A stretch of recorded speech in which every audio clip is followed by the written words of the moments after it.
அஸ்ஸலாமு அலைக்கும் வரஹ்மத்துல்லாஹி வபரகாத்துஹு. அல்ஹம்துலில்லாஹி ரப்பில் ஆலமீன் வஸ்ஸலாத்து வஸ்ஸலாம் அலா அஸ்ரஃபில் அம்பியாயி முர்சலீன் நபியனா முஹம்மத் வ ஆலிஹி வஸாபிஹி அஜ்மஈன். அம்மாபாத். கண்ணியத்துக்குரிய எல்லாம் வல்ல அல்லாஹு ஜல்லஷானு தஆலாவின் நல்லடியார்களே, அன்பிற்கினிய சகோதர சகோதரிகளே, பிரமத அன்பர்களே, நண்பர்களே, உங்கள் அனைவரின் மீதும் ஏக இறைவனுடைய சாந்தியும் சமாதானமும் என்றென்றும் நிலவ பிரார்த்திப்பதோடு நான் சங்கை அப்துல் அஜீஸ். அல்லாஹ்வுடைய அருளால் அனைவரும் நலமாக இருப்பீர்கள் என்று நம்புகிறேன். அல்ஹம்துலில்லாஹ். எல்லா புகழும் அல்லாஹ்வுக்கே. இது அக்கீதா, ஈமானின் நம்பிக்கையில் சார்ந்த அடிப்படை விஷயங்களை தொடராக நம்ம பார்த்து வருகிறோம். அதில் 20வது பாகம், நினைத்ததை முடிக்கும் அதிகாரம் அல்லாஹ் ஒருவனுக்கே என்பதை பற்றிய சிறு விளக்கம்தான் இந்த காணொலி. வழிகட்ட வாதங்களை எதிர்கொள்வதற்கான சில வழிமுறைகளை சென்ற வகுப்பில் நாம் பார்த்தோம். அதனைத் தொடர்ந்து நாடக்கூடிய ஆற்றல், நினைத்ததை முடிக்கும் அதிகாரம் அல்லாஹ் ஒருவனுக்கே உண்டு என்பதை இந்த வகுப்பில் பார்க்க இருக்கிறோம் இன்ஷா அல்லாஹ். குறிப்பு: இந்த இறை அன்பு விதி நம்பிக்கையை ஒட்டியது. இன்ஷா அல்லாஹ், விதியை நம்புதல் என்ற பாடத்தில் அல்லாஹ்வின் நாட்டமும், அவன் நாடியோரை அவன் தண்டிப்பது, அவன் நாடியோரை அவன் மன்னிப்பது எப்படி நியாயம் என்பதற்கான விளக்கத்தையும் அறிவோம். இவ்விடம் அவனது நாட்டத்தை தவிர எதுவும் நடக்காது என்பதை மட்டும் அறிந்து கொள்வோம். மேலும் நாடியதை செய்யும் அதிகாரம் அல்லாஹுவை தவிர எவருக்கும் இல்லை என்பதையும் அறிந்து கொள்வோம். இந்த கருத்தை வெளிப்படுத்தும் திருமறை வசனங்கள் ஏராளமாக திருமறை குரானில் இருக்கின்றன. உதாரணத்திற்கு ஒரு சில வசனங்களை காண்போம். என் இறைவனோ நாடியதை நுணுக்கமாக செய்பவன், அவன் அறிந்தவன், ஞானமிக்கவன் என்று அவர் கூறினார். திருக்குர்ஆன் 12வது அத்தியாயம் 100வது வசனம். அல்லாஹ் நாடியதை தவிர எனக்கே தீங்கு செய்யவோ நன்மை செய்யவோ நான் அதிகாரம் பெற்றிருக்கவில்லை என்று முகமதே கூறுவீராக. ஒவ்வொரு சமுதாயத்துக்கும் ஒரு காலக்கெடு என்பது உள்ளது. அவர்களின் காலக்கெடு வரும்போது சிறிது நேரம் அவர்கள் பிந்தவும் மாட்டார்கள், முந்தவும் மாட்டார்கள். இது அல் குர்ஆன் 10வது அத்தியாயம் 49வது வசனம்.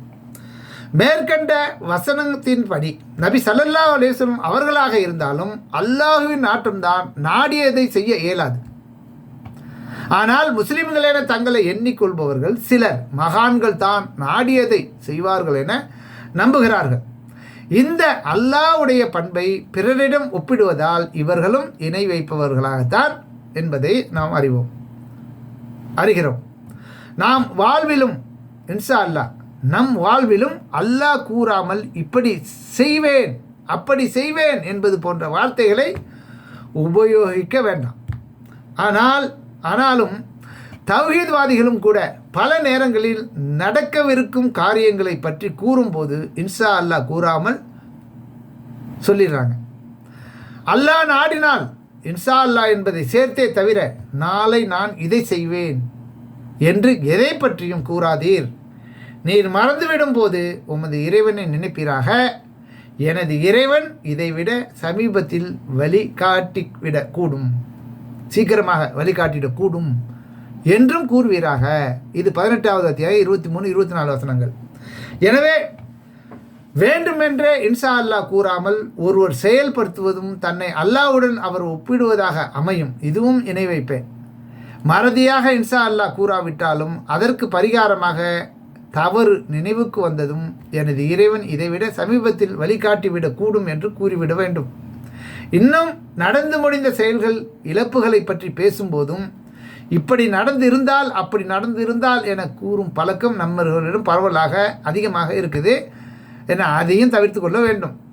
அல்லாஹ்வின் தூதர் ஸல்லல்லாஹு அலைஹி வஸல்லம் அவர்கள் கூறினார்கள், பலமான இறை நம்பிக்கையாளர் பலவீனமான இறை நம்பிக்கையாளரை விட சிறந்தவரும் அல்லாஹ்வுக்கு மிகவும் விருப்பமானவரும் ஆவார். ஆயினும் அனைவரிடமும் நன்மை உள்ளது. உனக்கு பயனளிப்பதையே நீ ஆசைப்பட்டு இறைவனிடம் உதவி தேடு. நீ தளர்ந்து விடாதே. உனக்கு ஏதேனும் துன்பம் ஏற்படும் போது நான் இப்படி செய்திருந்தால் அப்படி ஆயிருக்குமே என்று அங்காலைத்து கூறாதே.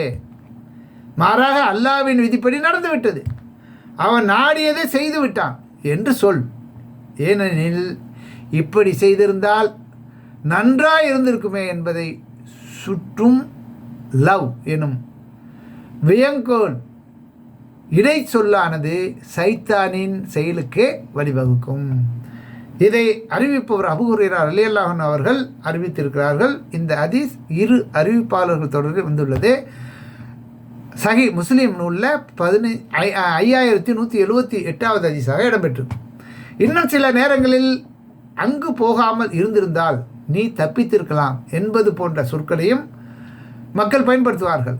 இதுவும் கூடாது. உஹது போருக்கு வஞ்சகர்கள் சிலரும் பங்கேற்க சென்று விட்டு பிறகு பாதி வழியில் திரும்பி சென்று விட்டனர். அவர்கள் போரில் கொல்லப்பட்ட முஸ்லிம்களை பற்றி பின்வருமாறு கூறினார்கள்: நம்பிக்கை கொண்டோரே, பயணம் மேற்கொண்ட அல்லது போருக்கு சென்ற தம் சகோதரர்களை குறித்து அவர்கள் நம்முடன் இருந்திருந்தால் இறந்திருக்க மாட்டார்கள், கொல்லப்பட்டிருக்கவும் மாட்டார்கள் என்று கூறிய ஏக இறைவனை மறுத்தோரை போல் அந்த காபீர்களைப் போல் நீங்கள் ஆகிவிடாதீர்கள். அவர்களின் உள்ளங்களில் கவலையை ஏற்படுத்தவே அல்லாஹ் இதை செய்தான். அல்லாவே உயிர்ப்பிக்கிறான், அல்லாவே மரணிக்க செய்கிறான், நீங்கள் செய்வதை அல்லாஹ் பார்ப்பவன் என்று திருக்குர்ஆன் 3வது அத்தியாயம் 156வது வசனத்தில் சொல்கிறான். நீங்கள் எங்கு இருந்த போதும் மரணம் உங்களை அடையும், உறுதியான கோட்டைகளில் நீங்கள் இருந்தாலும் சரியே என்று 4:78 அல்லாஹ் சொல்லி காட்டுகிறான்.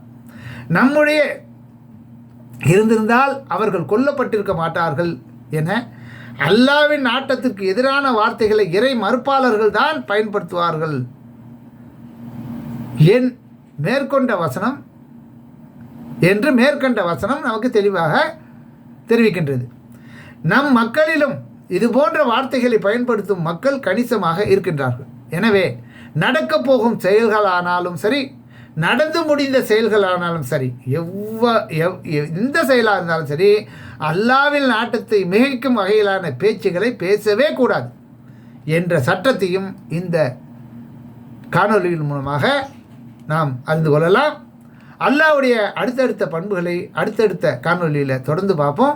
தொடர்ந்து காணொலியை பார்த்து வாங்க. லைக் பண்ணுங்கள், ஷேர் பண்ணுங்கள். உங்களுடைய ஆதரவு கரங்களை என்னுடைய சேனலுக்கு நீட்டுங்க. Thanks very much. Thanks for வாட்சிங். ஜஸாக்கல்லாஹ் ஹைரா.